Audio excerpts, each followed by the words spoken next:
am Marie-Lise Gazarian, professor of Spanish literature at St. John's University. With us today is Octavio Armand, a poet born in Cuba who made 2 appearances in this country, first at age 12 and then age 15. He's also the editor and founder of Escandalar, a literary magazine published in New York. Octavio Armand is the author of many books of poetry, among them Entre Testigos, 1971-1973, Among Witnesses, Cosas Pasan, 1975, Things Happen, Cómo Escribir con Erizo, 1976, Writing with a Sea Urchin, Biografía para Feacios, 1977-1979, Biography for Phaeacians, Piel menos mía, 1979, Molting, and essays, Superficies, 1980, Surfaces. Octavio, your writings seem to reflect a constant search for the meaning of life and death. Why do you write? I think I write because I have nothing to say. I think I write because I have no language, because I need a language, because there is no language for what I have to say, because the languages available do not fit me. They are large, a size too large, a size too small. Because I think people should be more concerned with language than with their clothing. It should be made to fit. If I may, it sounds all very pessimistic and very negative, and maybe I should stress that I really look, as the sources of language, I look for negative sources, for example. I think I'm writing because I do not believe in my birth certificate. The more I read it, the more the sense of not being born that I have. I think all my writing is an effort to rewrite my birth certificate. I think if you put the sources of my writing in a Cuban context, ever since I was age 5, my parents told me, don't talk, watch who you talk to, don't speak. The only alternative in a country where you could not speak was to write. I remember in school, if I spoke in class, the first poems I ever wrote were 1,000 lines repeating, I shall not speak in class, I shall not speak in class, I shall... And to me, it proved the power of language. Here I was writing, I shall not speak in class, and in my mind I was screaming, I shall not speak in class, I shall not speak in class. So it gave me a sense of the power of language. Also, these lines that I wrote, there were several young girlfriends who helped. They wrote 100 each for me. So my first person, I was able to share my first person with all these girlfriends who were helping me write the 1,000 lines. So my first person pronoun was almost turned into a pronominal orgy. You know, it was shared. It was a Malthusian experience. It was an island, and it was crowded. So, for example, think of another exercise in school that helped me begin my career as a writer was conjugations. I love to conjugate verbs. The teacher would ask me to stand up. I would stand up rigid like a statue, and she would tell me conjugate the verb to run. And I would say, I run, you run, he runs. I would say it so fast I would run out of breath. And I was laughing at her because I was standing like a statue and I was running all over the classroom.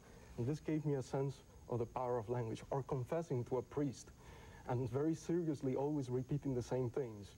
Father, I have had bad thoughts. I scream, I lie. And by referring the confession to a verbal process, I was absolving myself. By telling the priest that I lied, I was still lying, even as I was confessing. I was showing my sins, I was repeating them, and I was withholding them. You know? So it gave me a sense of the power of language. And I think ultimately I write because my handwriting is so bad. If I ever want anyone to understand, it has to be published in a book, otherwise... That's very good. What is poetry for you? Because I believe you only write poetry and you've written essays, but you never attempted writing a novel. I think I haven't attempted writing a novel because of my very peculiar difficulties with history. To me, a novel implies first a set of characters. I have difficulty enough understanding characters in real life. So, and also the novel, I think, is more hinged or more contiguous to a sequence in time. You know, I relate instance in my life by the form they have, not by the sequence they have. So to me, a novel is almost a process too close to a historical process, and I seem to shun, I seem to avoid history and to avoid, therefore, the novel. Poetry then would be the one language available to me that would fit me, that would be able to explore new areas of experience or my own being is the only one that seems to fit at certain moments. I would like to ask you another question. As I read your poetry, I noticed that the word espacio, or space, and the importance you give to space throughout your poetry. And I wonder whether you use that word espacio, space, because you're looking for a precise explanation of yourself in relation to the world. Yeah. Well, I think space is what would happen if right here, right now, if I stood up and left. In other words, space would happen right here. I think space is a surface, but one that can be penetrated by movement or direction or will. It's the possibility of depth. Let me put it this way. Sometimes my body usually feels like a body. Sometimes, however, I feel like space, as something unoccupied. And I have caught myself asking people, am I here? Am I here? The moments I use that kind of language, I think not only do I know what space is, I think I am space. I think Americans have a phrase, to be spaced out, no? I think it's the idea when your body has become, instead of a body, a sense of an emptiness or a longing for a body. For example, I usually avoid mirrors, but the one time I ever saw myself in a mirror, it was an assemblage of mirrors by Robert Morris. It was a set of mirrors and empty frames, and if you look at any mirror through a given frame, your glance would bounce, and you would erase yourself, because the way they were set up, your glance would come from your back and you wouldn't be able to see yourself. I think it's the first time I saw myself in those. Another thing, space. For example, I walk in New York City now, and I could be a tourist guide, but I would never show buildings. I'm an expert on the spaces between buildings. I think they're more inhabitable than the buildings. I think architecture is what happens between buildings.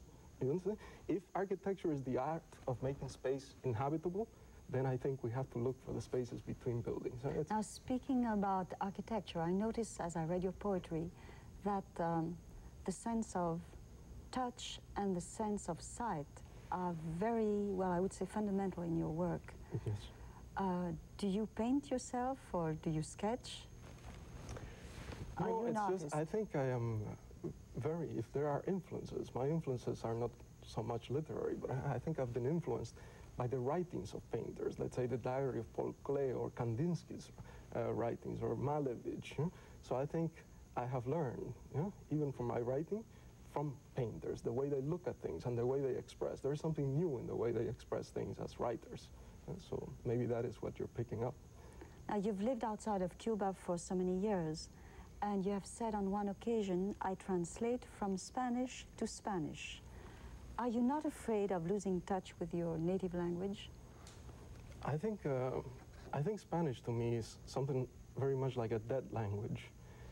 I think I lost twice. I was thrown out of context. My family has been exiled twice.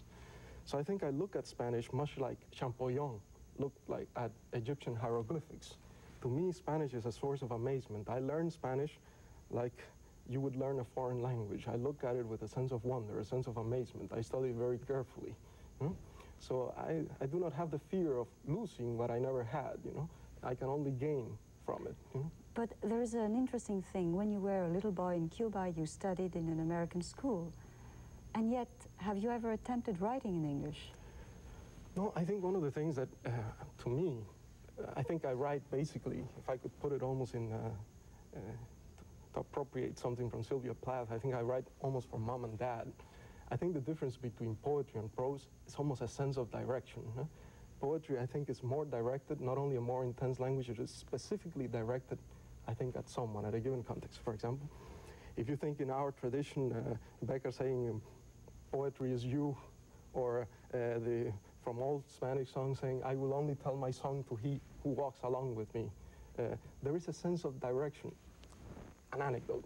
Once I was with a girlfriend and with a couple and their child, a very young girl, and she was singing in the back of the car with Celeste and myself, and Celeste, my friend, said, that's a very beautiful song, and she said, you can't hear me because I'm singing for my mommy. I think basically this is what happens in poetry. So this is what you're doing? Yes. I know you're looking for precision in your writings. Why is the mot juste, or the exact, precise word, so important to you? Well, by using the mot juste, in other words, I am an admirer of Flaubert, no? But I always refer to him as Flaubard. Because I think one of the dangers of being influenced by a tradition that would be completely out of context in Latin America would be that inevitably, as you try to reach parity, what you do reach is parody. You know, you never quite reach parity. I think the need to be precise is my will to lie less. I think to use language is to be a liar. And then the one thing I learned in calculus, for example, I was a horrible student of calculus, but everything I learned in terms of language. No? So I remember the effort to define the area of a circle, an impossible task. Yet you define a whole system to reduce the calculation to the infinitesimal. So what's left out is almost nothing. So if in language we cannot avoid lying, what we can do, I think, is to lie less. Therefore, precision in language is necessary. I must make sure, it's almost, if I were to talk of that glass of water, it's almost to make sure that it's a language precisely fitting for that. It's almost as though that glass of water were to speak to me. Then maybe I'm touching it. You see, otherwise well, I don't maybe trust. It does. You like to play with words and with form. I would even go further and say that you enjoy, well, I would say, struggling with words and pulling them apart, perhaps to conquer them even better. What does the language represent for you? Well, okay, in 1632, an autopsy was turned into art by Rembrandt. In other words, a body was opened, it had never been seen before. The body in art was based on Greek statuary. It was a surface, it was a perfect but impenetrable surface. A body was opened up, Rembrandt turned it into art.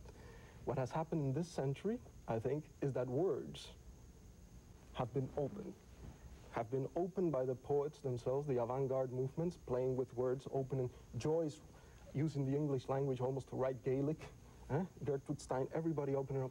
Simultaneously with the avant-garde movements, the analytical movement in philosophy, Wittgenstein, saying that most of the problems in philosophy were basically a problem of language, so philosophy had to analyze language. Freud, getting at disease through the analysis of language. Saussure, breaking up signs into different components. I think after facing that, in other words, that I'm both playful and analytical, I noticed that you